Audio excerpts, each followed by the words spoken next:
tere kõigile AP Forex Estonia kogukonna liikmetele ja ka samuti kõikidele teistele Forexi huvilistele. Täna on 17. august ja see video tegelikult pidi toimuma eile, aga tehnilistel, isegi üleeile aga tehnilistel põhjustel see ei saanud võimalikuks.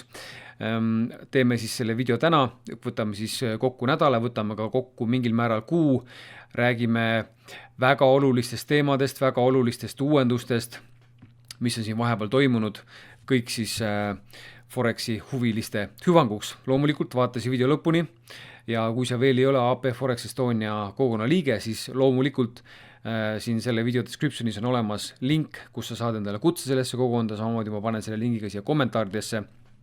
Käime siis nüüd kiiresti üle, mis need tänased teemad on. 07.09 on toimumas Baltikumi suurim Forex seminar. See on siis koostöös Auvoria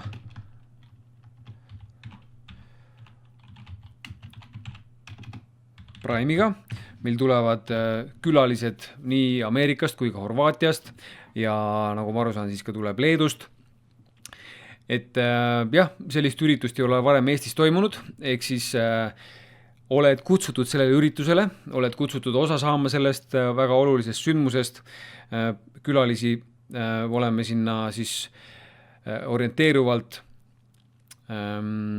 prognoosinud 100+ inimest, et kindlasti ole seal kohal, isegi kui sa ei ole kauplemisrobotite huviline või isegi kui sa näed, et okei, mul ei ole hetkel kapitali, et selle teemaga nagu alustada või et selle üldse tegeleda praegu, siis sellegi poolest tasub tulla, sest et seal me räägime ka teistest teemadest, mis käivad investeerimise alla. Et siin on ka siis välja toodud erinevad teemad, näiteks kuidas vältida pettuseid, väga oluline teema, samamoodi kuidas enda rahaasjad veel paremini organiseerida, samuti väga oluline teema, siis loomulikult, mis on alustamisel oluline ja kuidas end eduks ette valmistada. Ainuüksi need 3 teemat on juba väga tähtsad, mis iganes investorile, see ei puuduta ainult Forexit, siis loomulikult räägime ka tehisintellektil põhinevatest kauplemisrobotitest, samuti räägime siis ka toome välja näited päris elust. Toimub siis 7. septembril Hestia hotell Euroopas, mis on aadressil Paadi 5 Tallinn, väga ilus koht, ise valisime välja selle. On ka pisikene väikene piletiraha, 15 eurot inimene ja osa sellest rahast läheb siis ka heategevuseks SOS lastekülale, ma peaks selle panema siin kirjas. Et kindlasti registreeri ennast kohe ja mida varem seda plaanid paika paned, seda parem on, sellepärast et nagu me teame, muidu elu jookseb sisse, tuleb mingisugune teine asi vahele, unustad ära või midagi ja siis sa jääd sellest üritusest lihtsalt ilma. Sest et sellest üritusest mingisugust ülekannet ega salvestust pärast ei tule, et tuleb lihtsalt kohale tulla, tuleb võtta see aeg, et investeerida enda tulevikku. Nii, mis teemad meil siis täna veel? Käime üle tulemused, nagu ikka, siis väga oluline Kraitos Elite lansseerimine. Kõne oli eile ja siis ma räägin ka minu enda strateegia tulevikuks. Sellest räägin ka, selle võtan viimaseks. Kõik väga tähtsad asjad, kõik väga kasulikud asjad ja mis siin ikka, hakkame siis vaikselt pihta. See on siis minu enda Kraitose konto, mis hetkel tegelikult näitab aiateibaid, sellepärast et selle kuu kasv on olnud tunduvalt suurem, kui siin näitab. Üks tehing, millega pärast MyFixBook ei ole kajastanud, tegelikult on siis tootlus see kuu olnud kuskil 3,5–4%. Kohe näitan, mida ma silmas pean sellega. Kui me võtame lahti minu konto, siis ajaloo, võtame lahti viimase kuu, võtame siis custom period, võtame siis augusti algusest kuni praeguseni, eks ole. Nii, siis on profit 574,98 ehk siis peaaegu 600 ja siin on siis peamiselt üks tehing, mis on selle põhjustanud, see oli siis 5. augustil, kui me võtame lahti ajaloo, 5. augustil sulges 3 tehingut siin, aga seda tehingut siin näha ei ole, ehk siis ta veel ei kajastu, ilmselt mingisugune kuu aja jooksul ta siia tekib, aga hetkel teda siin veel ei ole kahjuks. See on siis ühe teise sõbra konto, Cosmari konto, mis on siis teinud keskmiselt 5,77% kuus, see kuu on teinud 1,67% kasvu ja kogu aja vältel, mis see konto on jooksnud, siis veebruarist, eelmise aasta veebruari algusest on siis teinud 183% kasvu, mis on täiesti ulmeline number tegelikult, et sellised numbrid kinnisvaras ei näe, samamoodi näe selliseid numbreid laenudes, samamoodi näe selliseid numbreid indeksites, samamoodi ei näe selliseid numbreid ka aktsiates näiteks. Võtame siit ühe konto veel lahti, nii see konto on jooksnud eelmise aasta juulist, mis on siis üle aasta on see käinud ja on teinud 94% kasvu, mis on ka väga hea tulemus, monthly return 5,38, drawdown on muidugi üsna muljetavaldav, kelle jaoks on see okei, see kuu on tal hetkel nulli ring olnud, sellepärast et ta ilmselt manageerib siin avatud tehinguid. Nii, võtame siis järgmise, võtame lahti Gearboxi, see on siis minu enda konto Gearboxil,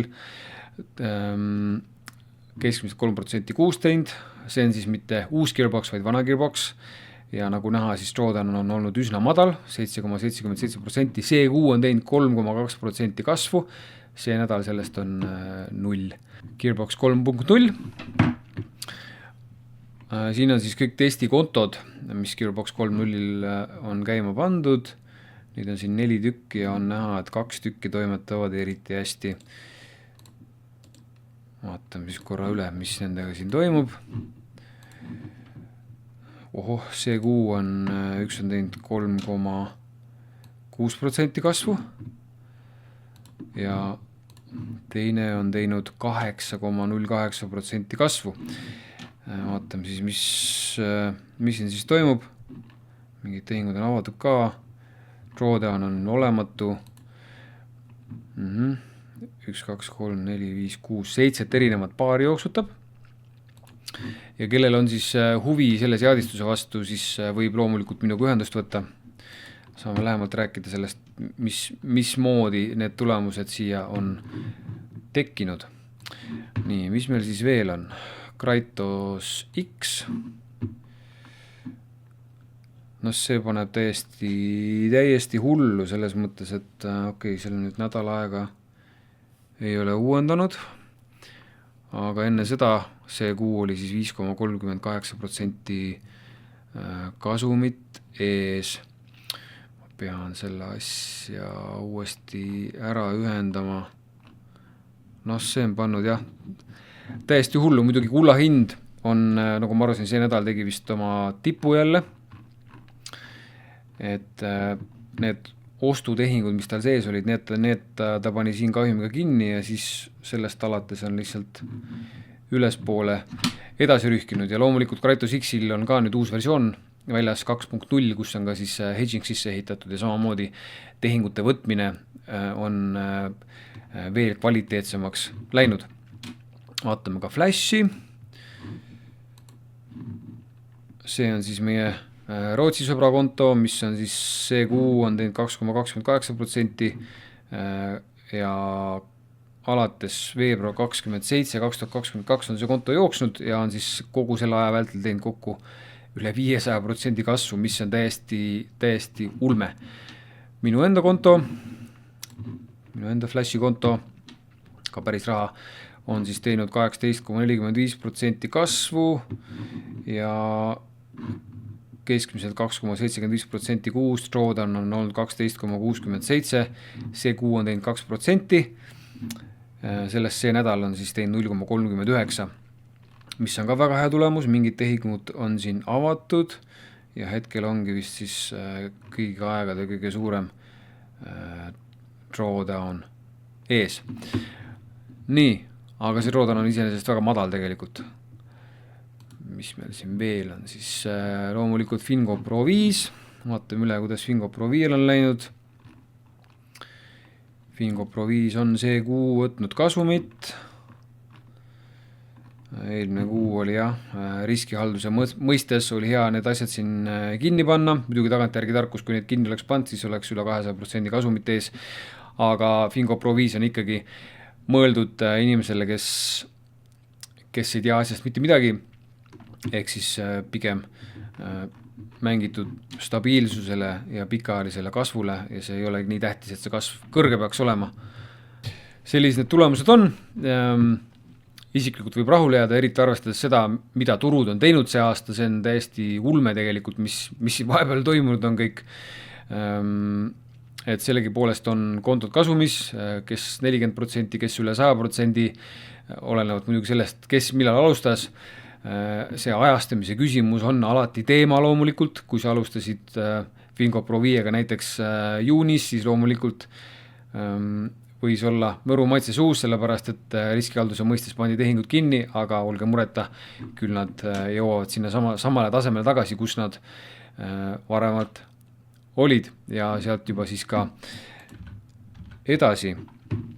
Mis puudutab nüüd Kratos Elite'i, siis kes veel ei tea, Kratos Elite on nüüd väljas, hetkel vist veel VPS-ides ei ole, aga see peaks hiljemalt homme ka VPS-idesse jõudma inimestele.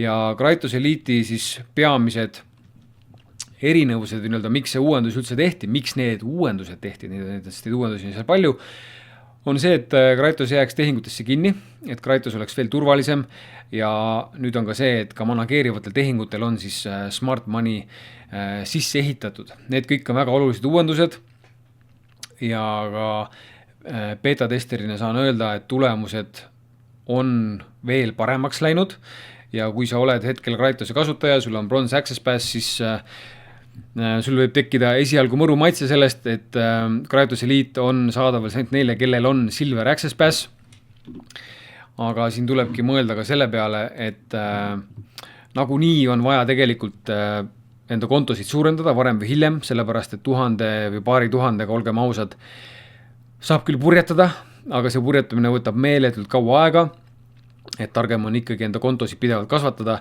ja see on ka see, mida ma ise ka näiteks teen. Ehk siis mina olen võtnud endal plaani selle, et ma panen enda, mis mul on see 15 000 konto, lisaks Kratosele panen sinna käima ka veel Flashi ja Gearboxi, küll siis vastava riskiastmega, madalama riskiastmega, sellepärast ikkagi 3 robotit töötavad ühel kontol. Loogika ütleb seda, et kui ma saan Gearboxiga ja Flashiga iga kuu 2-3% lisa, siis kuu keskmine tootlus võiks täiesti vabalt jõuda sinna 7-8% peale kuus keskmiselt. Ja see on juba tegelikult väga hea tulemus ja seda siis sellise riskiga, mis on väga hästi manageeritud. Ja nüüd, kui Kratos Elite läheb ka sinna peale, siis seda parem, sellepärast, et Kratos Elite kasutab hedge-tehinguid, ehk siis drawdown läheb madalamaks, ehk siis ma saan selle madalama drawdowni arvelt panna sinna vabalt Gearboxi ja Flashi lisaks jooksma. Ehk siis suures plaanis on mõistlik enda kontosid kasvatada.